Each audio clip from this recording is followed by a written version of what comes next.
Üdvillő módon mindenkinek! Esment elsője, esment szélpercek, és természetesen hát egyet titkolózhatnánk itten, de mivel a címben úgyis benne van. Ez biza egy Instabreeze i1500-as 48 voltos szélerőmű! A hosszúkás dobozban találhatók meg a lapátok egyébként, amik sima fehér kivitelbe érkeztek hozzám.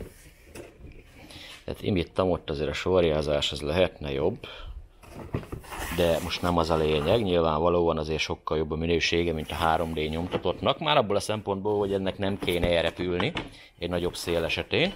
Nem mint a másik elrepült volna, de na, érted. Kapunk még egy csövet, ugye ez tartja meg gyakorlatilag az uszonyt. Természetesen kapunk egy ilyen kis orrkúpot. Itt van maga az uszony. Hát én elég kicsinylem egyébként, tehát így nagy, abban az értelemben, viszont szerintem lehetne kicsit így, hogy mondjam neked, hosszabb. Hát de csak saját tapasztalatból indulok ki, és ki vagyok én, hogy én megmondjam, hogy ez nem elegendő, vagy nem.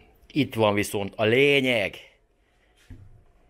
Mekkora te ez a generátor? Hát nézzed bán! Hát ez brutál nagy!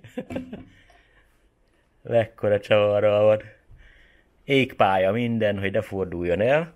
Ez komoly cucc. Itt van a típusszámunk egyébként. Instabreeze i1500-as, 48 voltos. Azt mondja, hogy 21 kg. És mégis sorszám is van itt neki. 2025H001. Na hát ennek majd valami speckó felfogatást kell csinálni. Itt jönnek ki a vezetékek, amik egyébként nem tűnnek olyan nagyon vastagnak, ahhoz képest, hogy 1500 wattosak.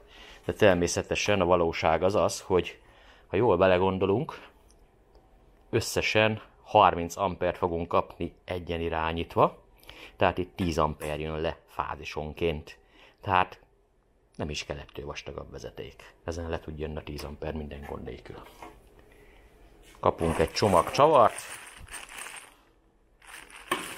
Ott van az orrkúp. Na és ez az igazán érdekes, amin meglepődtem.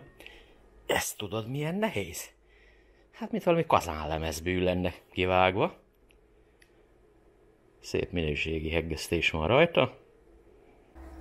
Nézzünk kettő fázis között feszültséget. Természetesen ez váltakozó feszültség. Csak így kézzel így meglögdösöm gyakorlatilag. Hát könnyedén elérjük ugye a 10 volt feletti értéket. Hát nem tudom folyamatosan tartani ezt a fordulatot. Ugye így lögdösöm konkrétan így. Egyébként nem nehéz meghajtani, tehát viszonylag könnyedén forog. Hát az a nagy lapátszett egyébként megbírja fordítani. Nyilvánvalóan kitesztelték ezt már nagyon sokan, de nekem még újdonság. Akkor azt mondom, hogy hajtsuk meg fúróval. Ha egyes állásba teszem, akkor 0 és 500 között fog forogni a fúró. Ha kettesbe, akkor 0 és 1800 között. Tehát ezek üres járati fordulatok, nyilvánvalóan valóságban terhelve ennyit nem fog tudni. Semmi szín alatt se, de most akkor meghajtjuk egy kicsit így folyamatosabban. Hát igen, egy ilyen normálisabb fordulatnál már a 21 voltot azt már tartja két fázis között. És egy kicsit gyorsítunk, akkor már könnyedén megközelítjük a 40 volt környékeit. Ha tökig húzom, akkor meg 52 volt, kettő fázis között. Így néz ki egyébként. Hát szél esetén szerintem ez minden probléma nélkül kivitelezhető. Na most akkor felváltottam kettesbe, és akkor nézzük, hogy... Hát igen, így egy kicsit másabbak a viszonyok. 184 volt. Jó, közben letekeredik az anya, úgyhogy mindjárt visszatekerjük. Hát van feszültség, maradjuk annyiba, üres járatba nem szabad hagyni egyébként. Átállítottam a műszert váltakozó áram mérésére, 20 amperes méréshatárba, természetesen kettő fázis között vagyunk, és kézzel elkezdem forgatni. Na így azért már van ellenállás, tehát ezt az ember fékbe teszi, akkor itt azért már van ellenállás, és ráadásul 2 fázis mindösszesen csak ami van. Hát egy fordulatot tudok rajta lökni, és akkor ilyen fél amper környéke az már megvan. Ide készítettem egy 3 fázisú egyenirányítót, hát 50 amperesnek vallja magát. Most a teszt erejéig bőség zavara lesz. Ott látható, hogy 55 volt körül vagyunk alapvetően töltöttségbe, ez a központi rendszer. Ide fogunk most akkor tölteni úgy, hogy fúróval meghajtom. Hát nyilván a fúró 250 wattól többet nem nagyon fog tudni, mert hát azért neki is, hát ő nem 1500 wattos. Na mindegy, bekötöm gyorsan. És akkor nézzük, hogy valami termelést ki tudunk-e csikarni úgy, hogyha fúróval meghajtjuk. Bekötöttem az egyenirányítást. Itt gyakorlatilag 2 fázist kihoztam, ahol feszültséget fogok mérni, ott pedig len fogjuk mérni a teljesítményt. A fúróval fogom hajtani természetesen. Hát valami instant kis termelést lássunk már, vagy valami. Na, akkor ha majd megjelenik valami kis wattocska, akkor fogjuk megnézni, hogy hány volton vagyunk 2 fázis között. Na most jelen meg 3 watt egyébként, kb. 40 voltot kell elérni 2 fázis között, ahhoz, hogy valami betöltés is legyen. Úgy azért, ha ráerősítek a fúróval, gyakorlatilag már 42 voltnál már itt azért 74 watt van. Természetesen a 74 watt az nem mondható olyan nagyon soknak, hogy el kell tőle ájulni, elvégre 1,5 kilowattos. Na de, hát maradjunk annyiba, hogy többet kéne neki termelni, mint 200 watt, és ezt minden probléma nélkül össze kéne, hogy hozza. Úgyhogy adok neki sebességet. Közben fogom itt a dolgokat. Hát a fúró az nem bírja gyakorlatilag, tehát az erőmű az lehet, mint a veszedelem. Hát nem bírja a fúrónk ezt a dolgot.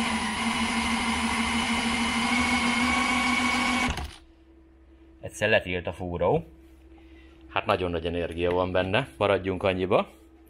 Nárgya az most csak szintetikus teszt természetesen, tehát így azért kemény, hogy milyen ellenállást tud produkálni.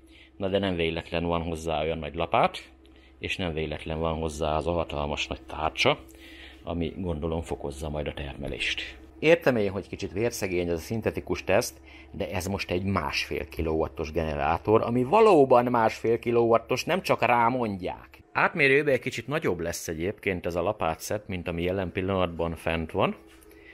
Aminek nagyon-nagyon örvendek az az, hogy itt azért kevésbé kell tartani attól, hogy elrepül valamelyik lapát, de az is igaz, illetve hogy hozzá kell tenni, hogy amilyen orkánt azt túlélt, hát az dicséretes volt, hogy ő azt túlélte, annak ellenére, hogy fékbe volt. Hát nem lett volna fékbe, akkor ki tudja, hogy mi történt volna. Így orkuppal együtt viszont nagyon-nagyon jól mutat. 5 lapátos változat lesz, tehát elvileg kisebb szélben is viszonylag könnyedén el kellene, hogy induljon. Kisebb fordulat lesz a végsebesség, de nem is az a cél, hogy elrepüljenek a lapátok. Szóval ez így teljesen jó lesz. Hát ilyen lehetőség volt, hogy ilyet lehetett választani. Hát én az 5-öst választottam gyakorlatilag. Az nagyon fontos egyébként, hogy Sándor segített a választásban, tehát kérdeztem tőle utolsó pillanatban, hogy szerinted 5 vagy 3? Kapásból az 5-öt vágta rá, én is az 5 fele húztam egyébként, csak megerősített abban, hogy nekünk itt az 5 a nyerő mindenféleképpen. Olvassunk a órákat is közbe. 2154 wattóránál piroska, hófehérkét pedig len fel se írtam, de alapvetően itt van a legutolsó óraállásunk, 231 wattóra. Itt pedig itt van, hogy 2154 wattóra piroska. Remélhetőleg minél hamarabb sikerül leszerelni és felszerelni az újat, ha már egyszer van. Már nagyon kíváncsi vagyok, hogy mit termel. Paks 2 úgy áll egyébként, hogy 15271, előző az meg 15075 volt, tehát 196 kWh volt összesen. Akkor nézzük, hogy ha odafókuszál a kamera is. 15271-en áll, hát ha látszik. Most nem sokat használtuk a 24 voltos rendszert. A sárga oltárt viszont annál inkább. 7765 401 kWh volt. Itt van az óraállásunk is alapvetően. Ez most nem vegyesen ment egyébként, hogy fele a sárgaoltárból, fele a Victronból, de most ugye az elhasznált kilowattórák a lényeg, már pedig lenne 400 kWh, az egy szép eredmény, tehát ez egy 600 kWh-s villanyszámlát befizetni is nagyon-nagyon szép tud lenni. A kiválasztott tartomány augusztus 1 és augusztus 31 közötti időszakra vonatkozik. Hát volt itt 41 fokos kánikula is, meg volt olyan, hogy már majdnem fagyott szó szerint, 3,6 fok. Szélsebességünk nem volt valami nagyon nagy, 22 km/h, átlagot 2,3-nak számolt ki egyébként. Hát így nézett ki egyébként a hőmérséklet, itt ez a piros és a zöld. Itt augusztus 20-a környékén jött egy lehűlés, azóta egyébként ugye vissza van melegedve. Ma is például nagyon-nagyon meleg volt ahhoz képest, hogy azt mondták, hogy lehűlés van, bár a szeptember 1 most nincs benne ebbe a listába. Szélsebesség az olyan kis átlagosnak mondható, de alapvetően volt szinte minden nap egy kis forgás, tehát nem volt olyan nap, hogy azt lássam, hogy csak áll egy helybe gyakorlatilag a piroska. Mindig forgott erre-arra össze-vissza gyakorlatilag, és szépen tette is a dolgát. Természetesen olyan nagyon nagy kitüremkedések nem voltak azért, hogy leszaggassa valami a lapátokat, vagy valami. Esélyből egyébként elég gyengék voltunk, bár akadt egy kicsi. Ez is valami. Napsütés szempontjából nagyon szép kis napos időnk volt, tehát panasz nem lehetett rá szó szerint. Itt augusztus 20-a környékén volt csak egy ilyen kis beesés, amikor kicsit ilyen rosszabb volt a helyzet. Azon kívül tökéletes hónapot zártunk, bár a kilowattórák is ugyanezt igazolják vissza alapvetően. Nem maradt más hátra, mint felszerelni az erőművet, ehhez viszont egy speciális felfogatót kell először készíteni, és csak aztán lehet a felszereléssel foglalkozni. Hát alapvetően ezt valamikor majd meg fogom majd csinálni, természetesen majd megmutatom, hogy hogy fog kinézni majd ez a dolog, stb. És mikor fel van szerelve, akkor majd megvizslatjuk, hogy hogy működik a dolog. Egy link lesz a leírásban, hogyha valakit esetleg érdekel, hogy mennyibe kerül egy ilyen szerkezet. Ami érdekessége ennek a dolognak, hogy a 1000 wattos és a 1500 wattos között nagyon minimális a különbség. Tehát ha valaki arra vetemedik, hogy valami Instabreeze-szerű szerkezetet vegyen, akkor inkább a nagyobbat válassza, mint a kisebbet. Na de alapvetően még nem tudjuk, hogy hogy dolgozik, szóval még ne kapkodjál annyira. Ráérsz. Lesz ebből elég. Jövök hamarosan a következő videóval, a következő videóig is. Na csá!